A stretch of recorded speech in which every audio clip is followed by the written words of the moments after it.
All right, everybody. Let's see who's online.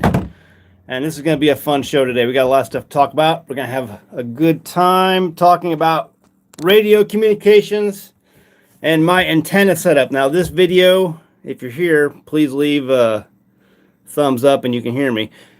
This was requested by my patrons. My patrons are like, hey, can you give us a better rundown on your antenna setup? Because it is really the most important part of your communications. Whether that's now or post-collapse, your communications has to be foundational when it comes to a good antenna.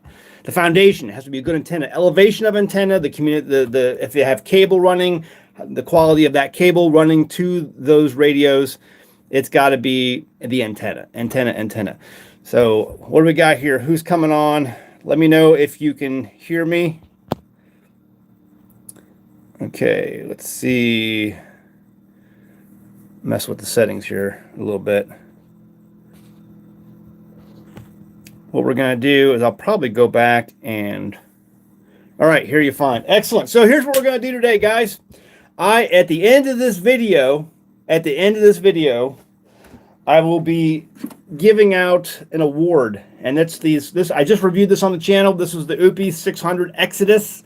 The Exodus 600 from Oupes. I just did a review on this along with some other ones. And I talk about how one of the reasons why you can use this is for communications, because this is not a big powerhouse. You're not going to use this to power a freezer or a refrigerator or anything like that. No, what you're going to use this for is, something like that's going to be electronic. It's not going to have a heating element. Something like ham radios, something like a GMRS radio, something like an internet router. Because a lot of people don't understand that when you lose power, a lot of times, if you're in the city, you're in the suburb, if you lose power, a lot of times you still have internet access if you can power your router and modem and all that stuff. And fiber optics, all that stuff has power supplies that need to be charged, and that's the same way we have here. And you can plug all that into something like this and still have internet access, even though everyone in your neighborhood has lost power. So today, what I'm going to do is I'm going to take you live stream, and we're going to go up on my roof, and I'm starting from the top down. We're going to go through my antenna setup. And again, this is something that was requested by my patrons. They were like, hey, Zach, give us a better rundown on your antenna. I'm going to do that today. And then at the end of the video, we're going to I can't give away things because that's against the terms of service agreement by Patreon.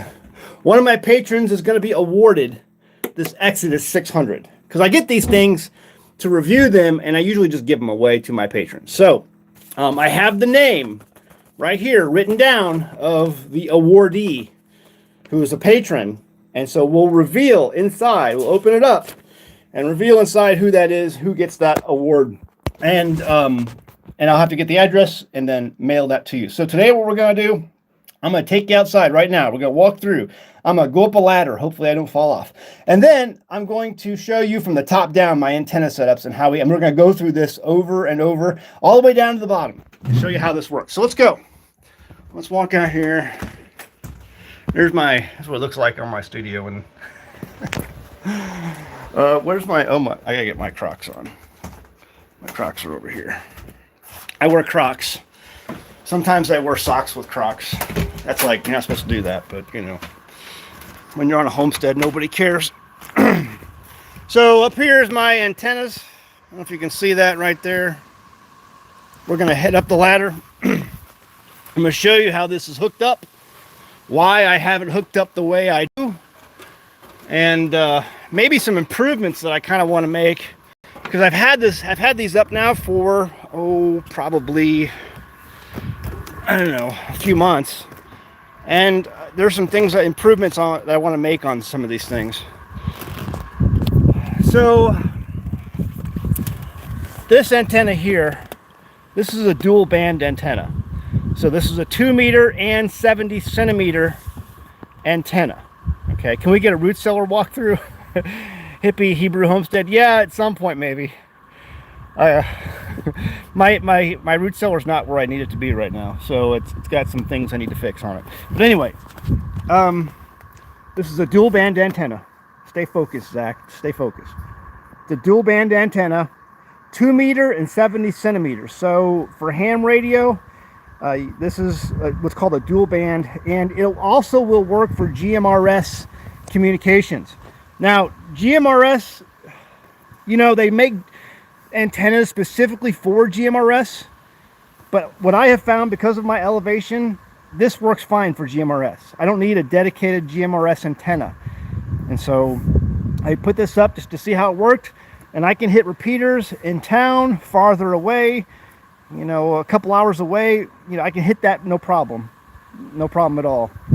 The thing I would improve on this, I think what I'm gonna do is I'm gonna get actually a bigger pole, a bigger mast for this, and I'm gonna raise it up probably another 5 feet. There are some places I can hit with this antenna right here. I can hit the repeater in town, in my nearest town, which is about a half-hour away. I can also hit repeaters that are farther away, maybe an hour or two away. But there are a couple places in town I cannot hit, and that bugs me. So I'm going to see if I can improve on that by raising this up another 5 feet. At the elevation I'm at right now is about 2,250 feet. So if you can see down there, if I can show you right about there, there's a well with our simple pump attached to it. When they come out and they dig a well on your property, they're going to mark the elevation, and yes, many times they're going to report it to the government authorities that they have dug a well and the well is there. No government agency has ever come out and want to put a meter on it, nor will they ever, because that's going to be problems for them if they ever do. Anyway, all that to say, the elevation was marked at 2,250 feet. So what is this? Another 20 feet, 25 feet up in the air? We have the largest mountain in Arkansas is around 2,700 feet. That's Mount Magazine. The largest mountain, so we're about 300 feet shy. That mountain peak up there is about 300 feet shy of Mount Magazine. So we're at a pretty high elevation for the Ozarks. The tallest mountain in Missouri is Tom Sauk Mountain, and that's only around 1,700 feet. So we're much higher than that. So because of our elevation here in the Ozarks, I can basically talk to a lot of places. However, there's a couple places in town that are just, they're kind of like in a bowl, and for some reason I can't hit that, and I don't know why. So I'm just going to raise that up and just, I think when it comes to antennas, you can never go wrong with higher elevation. It's all going to be about what you can afford and what you can, you know, stand to do, because every little bit you go up, you have to pay for mast, mounting hardware, and then also cabling. And this cabling can get expensive depending on what kind of cabling you get. So keep that in mind. It's all about how much can you afford, you know, how much money you want to spend on it. That's why some people in some places, you'll see when you start getting into ham radio and emergency communications, things like that, people will put absolute monstrous towers in their backyard in order to get elevation, because elevation is what matters. So I don't have a lot of complaints, but I just want to raise it up a little bit better. I've mostly around here, we live in a pretty mountainous region for the Ozarks. It's not like Appalachian Mountains or Rocky Mountains type mountains, but it's smaller mountains. And most of the time when the kids are out and they're out with their friends, they're out doing some hikes and things like that, I can always stay in contact with them with this antenna. Again, this is a dual band antenna, 2 meter and 70 centimeter, and I find that it works fantastic also for GMRS. Okay, so I can switch between radios down below, and I can go from 2 meter to GMRS radio, and it works fine. No problems. I stay in great communications. All right, let's talk about the second. Now the mast, let me just go look at the mast real quick. I don't know if you can see that right here, but this is the grounding that I have for the system. We'll go down to that in a minute. But this mast right here, I don't know if you can see that. Hold on, let me turn the comments off here. None. Okay, now I can. Hold on, let me see. Time check. Okay. So there's the mounting hardware that this mast is on, and there's 2 of them in order to give it stability. And you can find just basic antenna mounting hardware or satellite dish mounting hardware on Amazon and some other places. But this seems pretty solid, and I have a PVC, a thick PVC pipe to act as the mast. And that's how I have it done. Now the the cabling is cabling. Let me go here. So this is where the cabling connects for the antenna right here, and then it runs down this way, and then up, and then down the mast, and then from here it connects to my grounding area. I'll show you that in a second. But that's how I have the antenna hooked up. Okay, all of this is one unit that's sold with the antenna. I bought this. There's lots of different companies that sell dual band antennas. Just find one that works for you and see what you like. I forgot the name of the company that I bought this from, but so far it's worked out pretty good. But that's how it's wired up. But again, they sell lots of different qualities of cabling. You can get thicker shielding, smaller shielding. The more you spend on cabling, the better you're going to be, especially if you're running long distances. Now, I don't have a lot of long distances. My stuff is pretty short. My radios are just below us inside the wall here, so I'm not running a long distance. But if you are going to run a long distance, you're going to want to spend some bucks on better cabling. Okay, now let's go over here to the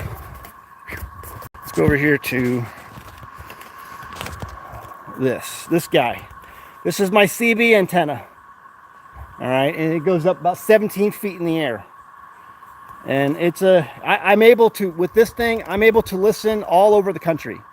CB radio is absolutely fantastic. CB radio is what's known as high frequency radio. So HF, also known as HF. And just so you know, HF radio in the last few months especially HF has just been a horrible way to listen because of all the stuff going on in the sun. It relies on atmospheric conditions to actually perform well, and it's not been good. It's been very hard to listen, especially to talk. But I've only made a couple of contacts with my CB radio because it's just so hard to talk. And the Midwest just usually has bad HFs anyway, usually, at least worse than some of the other parts of the country. But when the atmospheric conditions change, and they will, you'll be able to reach out. I can also, like I said, I can listen around the country. I've listened to people in the Mojave Desert, all kinds of people down in Mexico, New York, Maine, Virginia, Indiana, you name it. I've been able to listen to conversations all over the place. Washington State, with just CB radio. Now, CB, again, is a high-frequency HF radio. How I've got this set up is, again, I will show you the mast. This is a little bit different. You can see how that's attached to the side of the house right there. Okay? And I just have this is a basic metal conduit, and it goes up and it attaches with these U-bolts. See the U-bolt? Right? And then it connects to the bottom of the antenna. Again, cabling. I have some good cabling here. It's pretty thicker. This is what kind of cabling is this? If I can see, I got it from dxengineering.com. dxengineering.com, but it's a little bit thicker of a cable, and it just connects to the bottom of the antenna here. And then I have it run up. Let me see if I can do this right. It just runs up and goes down the mast, and then down to my grounding. And again, I'll show you that in a second. There's these tuning rings, but they already come tuned, and I've already checked what's called the SWR, and it's basically so it's pretty good as it is now. I have no complaints. But this is the A99. If you look for Antron 99 antenna, that's the antenna that I use here. It's a pretty common antenna. A lot of HF guys and a lot of CB guys use this when it comes to home base stations. And again, I've been able to listen to conversations all over the country, and even some of them, many of them in Mexico, outside the country. Or I think some of them maybe in the Caribbean. I don't know, but because I can't speak some of those languages. But it's pretty obvious to me that some of those were foreign countries down south. But that's my antenna setup for the A99 Antron 99 antenna. It's a 17-footer, and that's how I have it set up and mounted. Again, it's all about elevation, guys. Elevation. You want high elevation in order to be able to reach out and listen. Reach out and talk, and reach out and listen. The higher elevation, the better. The better cabling. If you're running, I mean, a handheld doesn't matter so much, but on a, if you're looking at talking long distances, you want good cabling.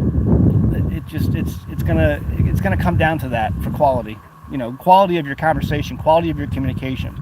And post-collapse communications, I mean, this is what I got set up. And there's a couple improvements. Like, I'd like to go up a little bit higher on both of these, maybe go up another 5 feet on each of these, and then call it good. I've had great results with it already. And if bad things happen, I'm going to be able to talk still. So, or at least listen. Again, I've explained to my patrons on Patreon, I have a number of videos for radio communications post-collapse. If you join Patreon, you can find those videos. But my strategy is to listen. I want to listen. I don't, because as soon as you key that mic, you are able to be tracked. You're able to be, you know, people can hear you or see you on the map. They have software now that can triangulate your position within a matter of seconds. I think one of the programs that you can even buy over the counter or just buy easily on the internet is called the Kraken. And if you set it up right, you can actually get in your car and locate a radio signal within just a few minutes. So, and the military's got stuff even better than that. That's just stuff that you can buy on a retail level.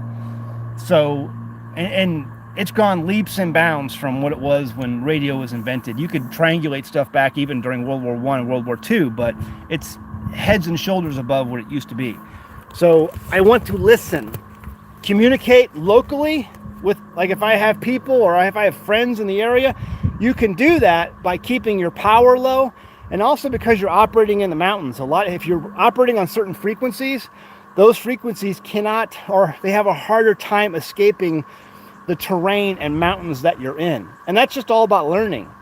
So operating at low power and at certain frequencies is a great way to prevent people outside of your AO, area of operations, from detecting your signal and listening to what you're talking about. Also, there's other things like, well, we'll talk about that in another video. We'll talk about codes and things like that.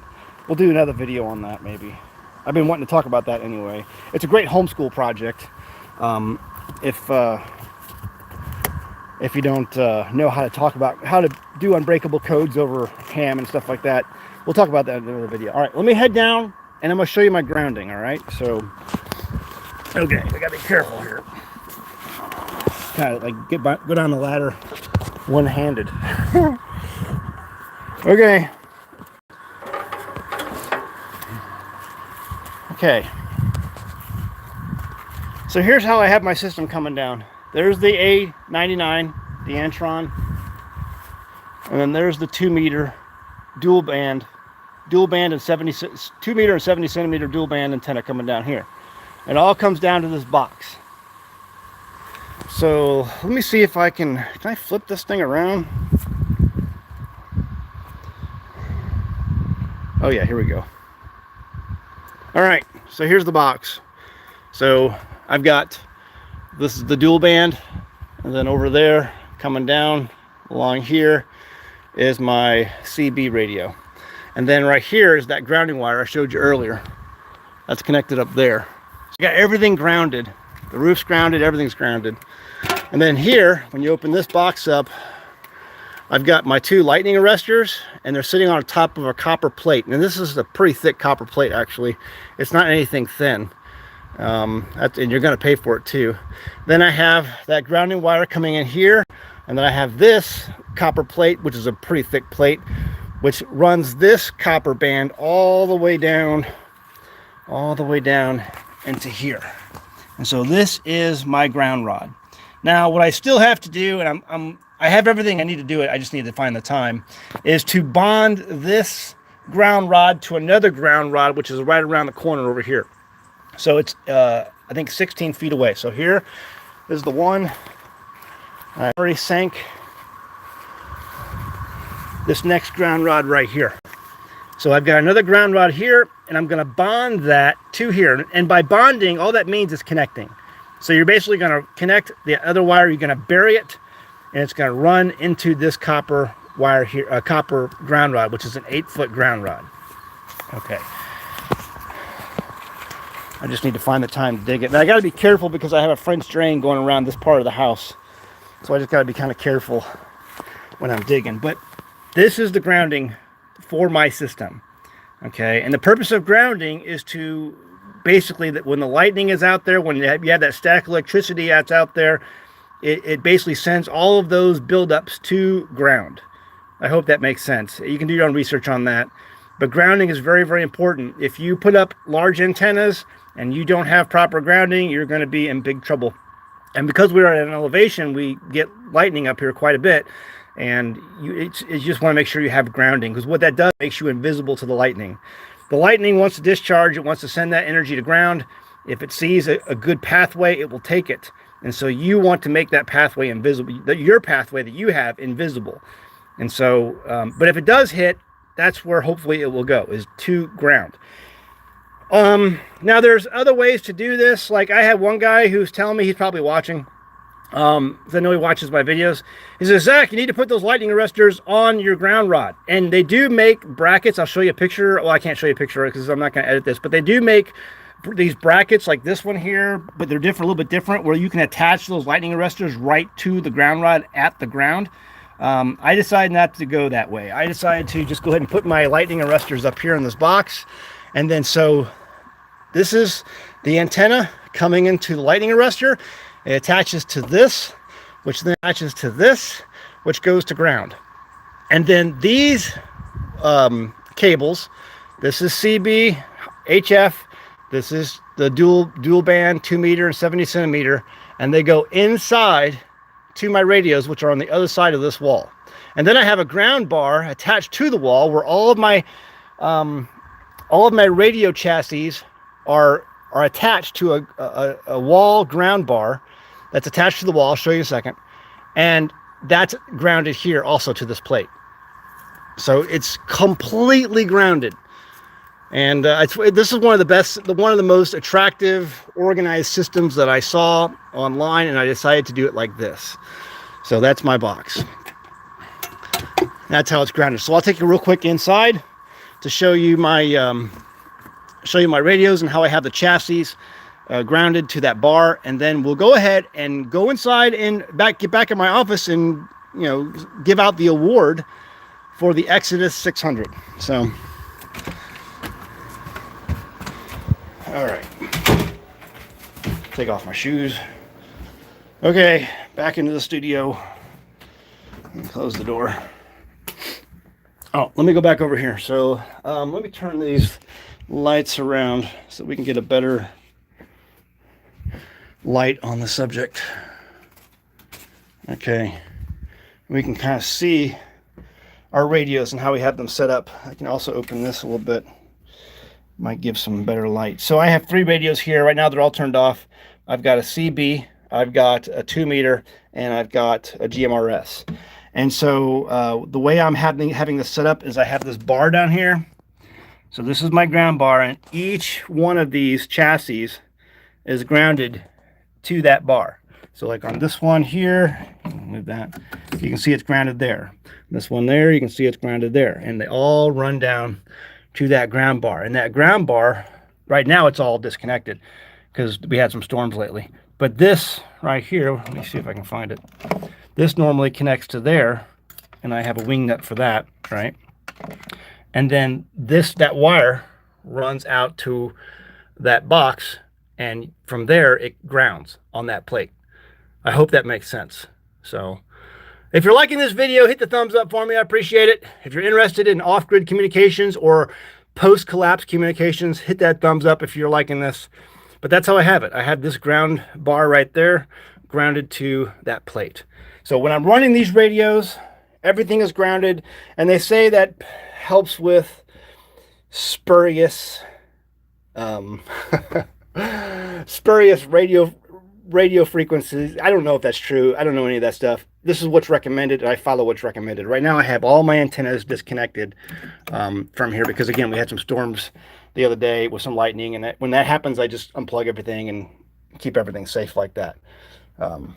But yeah, there's my setup. There's my radios, and they're working pretty good. Like I said, I have no complaints. And if the grid goes down, I will be using, I have it out here right now, actually.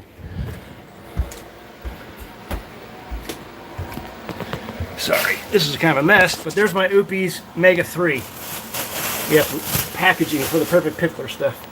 But this is my Oupes, and it's got 12 volt. So I can plug it in the 12 volt right here, or I can plug it in right there. It's a 5.5 millimeter, I think. And I can power my radios just through that.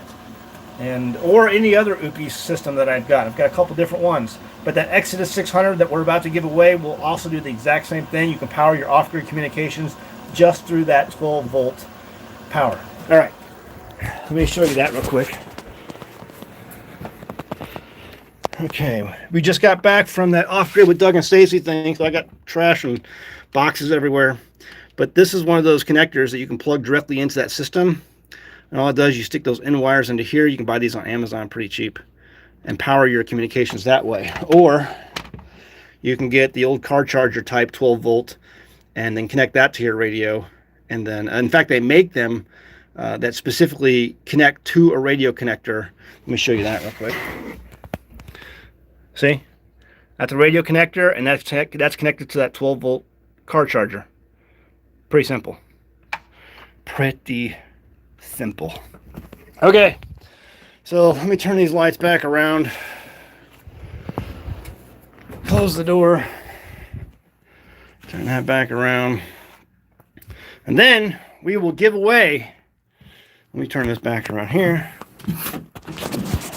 And see who the award goes to, and then we'll take your Q&A for a few minutes, and then I'm out of here. I got lots of stuff to do today. It's Friday. I got all kinds of things lined up. My life just never stops. And I still don't get half of what I need done. Okay, so the award for the Oupes Exodus. This is great. Again, great for powering communications because electronic devices like those modems, routers, or even radios don't take a lot of power. Even when you're transmitting, this would do you great for emergency communications. And if you can find, if you're interested in stuff like this, you can find the Oupes link and you get a discount if you go to my website at AmericanHomestead.com, and on the right-hand side there, you'll see right there at the front page, the link and the banner ad for the Oupes website. And if you go through that link, you get discounts. They have discounts that they offer you. So you can find all that at my website at AmericanHomestead.com if you're interested in something like that. This is the Oupes Exodus 600, and you can get the bigger ones, the Mega 3 and some of the other ones from that link also. And that stuff, you can like power freezers and with the bigger ones. All right, so the award goes to Kim Bishop. It's probably backwards. Is that backwards on you guys? It looks backwards on me. Maybe it's not for you.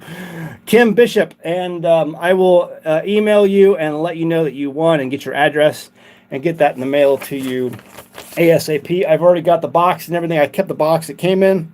I even kept the box that it was mailed in. So I just got to package it, put it all back together, and out the door it goes. So, all right, let me turn the chat back on here that I can see all messages are available. Shoot your questions to me. And if you have any questions, I'll be happy to answer whatever you might have. And hit that like button. I see a number of you guys need to, if you're tuning in, hit the like button. I appreciate that. It lets YouTube know that, hey, this is a cool video and maybe I should share it with some other people, because YouTube does not like sharing my videos.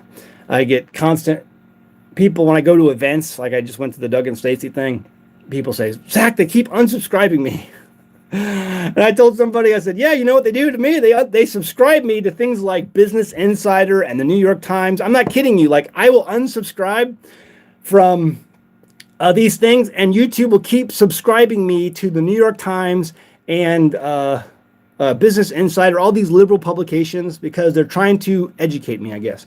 How well do radios work in areas with lots of mountains? It depends. It depends on what frequency you're using. And UHF, I believe, is better for urban communications, and VHF is better for mountains. So you need to figure out what works best in your area, what area you're in. And also, it depends on the power. How much power, how much wattage are you pumping into the signal you're putting out? Will you make an underground mountain tunnel network? Who says I don't already have one? Just kidding. Maybe I'm not. I don't know. Where are you? I'm in St. Charles, Missouri. I'm in the Ozarks. I'm in the Arkansas Ozarks. The Ozarks consist of Missouri, Arkansas, and parts of Oklahoma. No question, just wishing you a blessed Shabbat. Shabbat Shalom. Thank you for your service. I appreciate that. What model GMRS base station do you have? I have the Anytone. Anytone, it's a kind of a no-name knockoff, but the reviews on those are excellent. There's lots of different GMRS good radios. If you're going to buy a Midland, there's a quality associate, a known quality associate with the Midland GMRS radios. However, you're going to pay for it. They're a little more expensive. And I've had fantastic results with the Anytone and some of the other. If not a Rubicon Productions has some great reviews on those, on different radios, but there's other reviews out there on YouTube land as well. So just, see what you can do to see what's out there. Hi, Zach. I'm loving all your videos. Thank you for sharing. I appreciate that, Stacy. Thank you. Thanks for watching. It means a lot that you guys watch. Have y'all ever been struck by lightning? Yes. So this is one of the things that it scares me. This lightning the thought of lightning keeps me up at night. So years ago, when we first moved on to Homestead, we had an electric fence that was keeping our sheep in because we didn't have a lot of paddocks made yet, and we were just kind of moving these sheep around.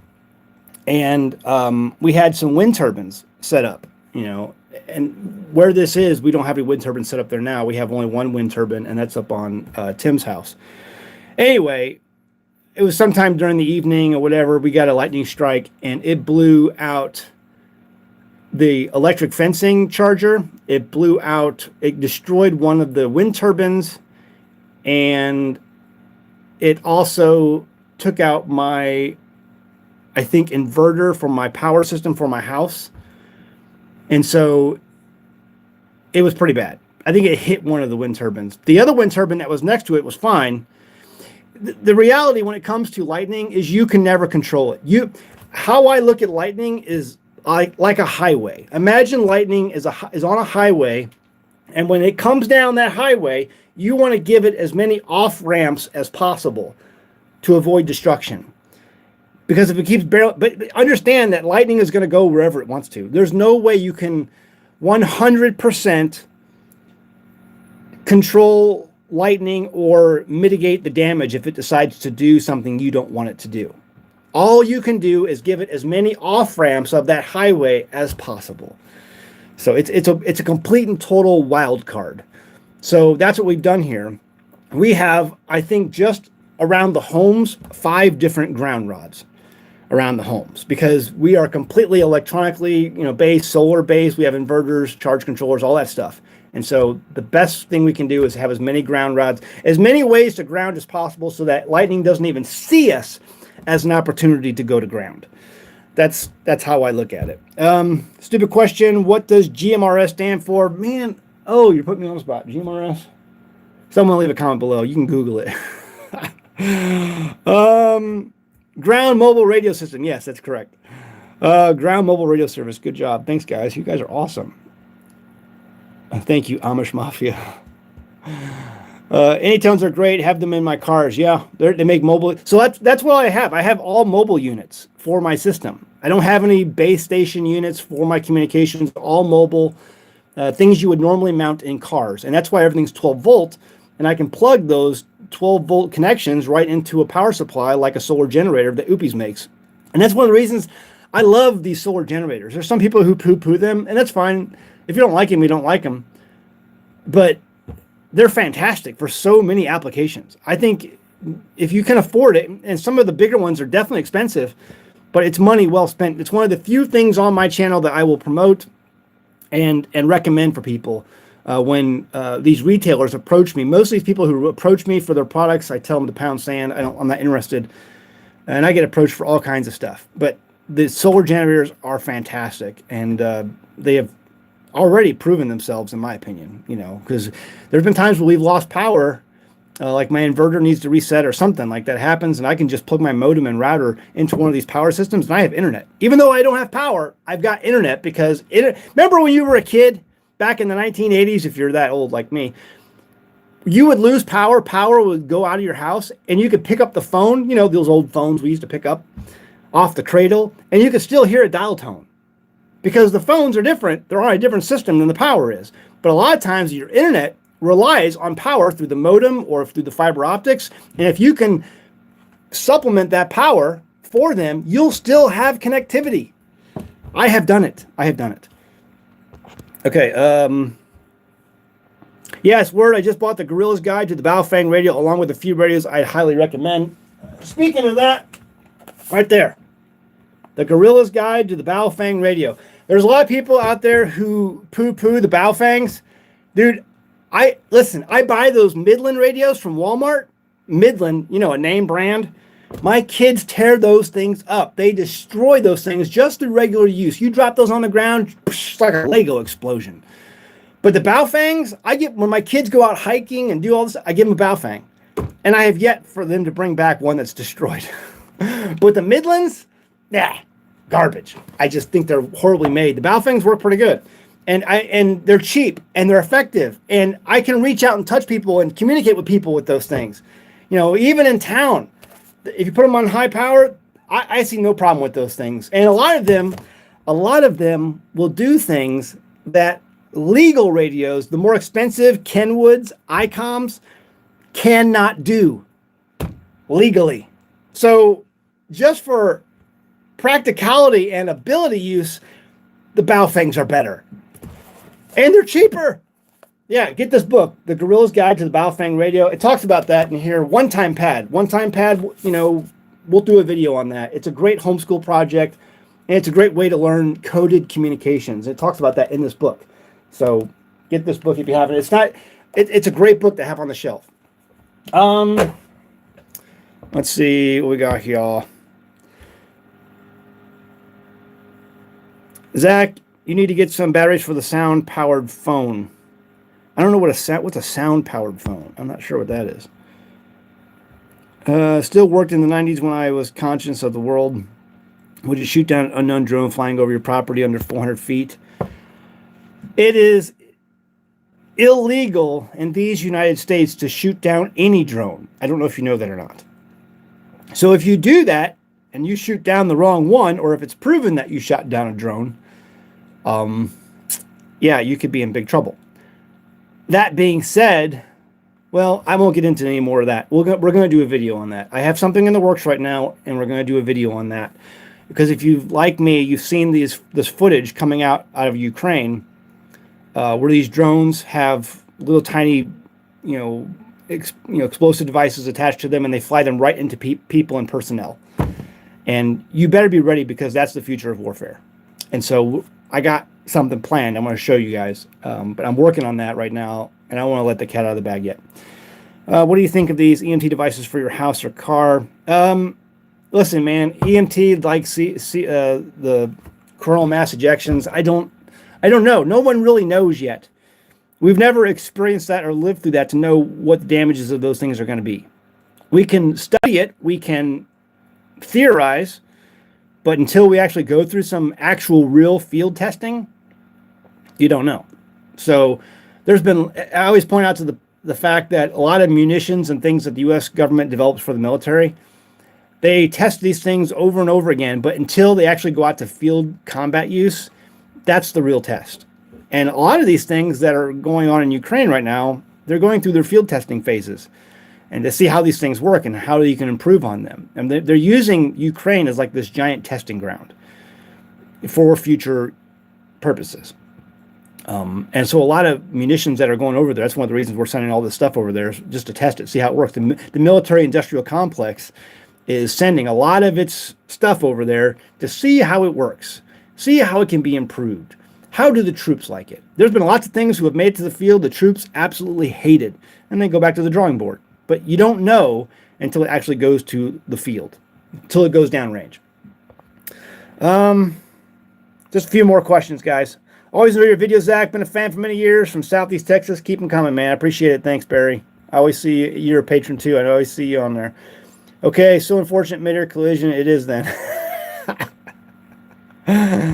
Oh, what do you think of these EMT devices? Okay, let's see what else I missed. Bought the Baofeng, however, the Baofeng is not a Rubicon, says. How do we spell on your recommendation? Thanks for the info. Yeah, man, I got a bunch of these things, and they're fantastic. And I get the little carry pouches to go with them. In fact, I'll be right back. Let me show you how I got my gun belt going.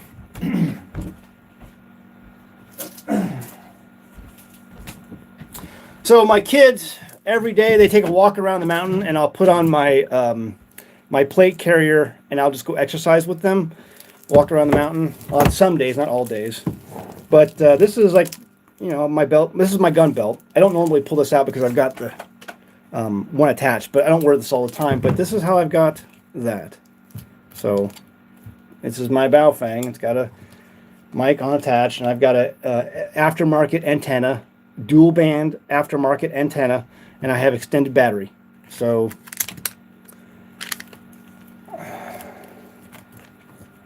if I want to pull it out, I can. So that's my Baofeng, and this is the BF F8. This is the 8-watt model, so it's a more powerful model. This is not the UV5R, the BF F8. So, and again, it's unlocked, meaning you can do things with this radio that you cannot do with those more expensive legal radios from ICOM or Kenwood or Yaesu. This has way more abilities, and I have still yet to break one, and I use them. Okay, my kids use them, which is like, that's the ultimate test. Can your kids use it and not break it? Because kids break everything. If you don't know that yet, that means you're not a parent. Okay, so there's how that goes. Okay, one more. Let's see. Where's your belt from? I can't remember. Let me see what I got here. It's a Cridex gun belt.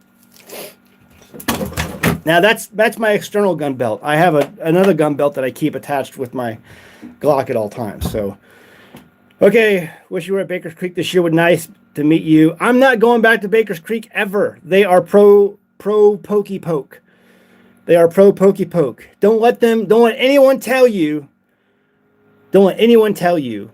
that what people are saying online is not true. I have the internal memo they were going to send out. Their employees sent me the internal memo that was going to go out that they did not send because of all the backlash, but they were going to force every employee there to get the pokey poke. The owner of that company is pro pokey poke.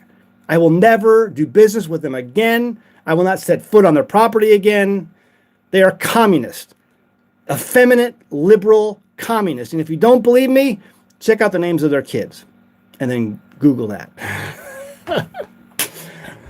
I'm not lying to you. You know I'm right. All right, guys, I'm going to leave it at that. I love you, and thanks for tuning in, and I'll see you again next time. Let me know if you liked the video. Please hit the thumbs up before you go, and leave a comment after the video is published, and hopefully more people will see this because a lot of people have questions when it comes to comms and post-collapse comms.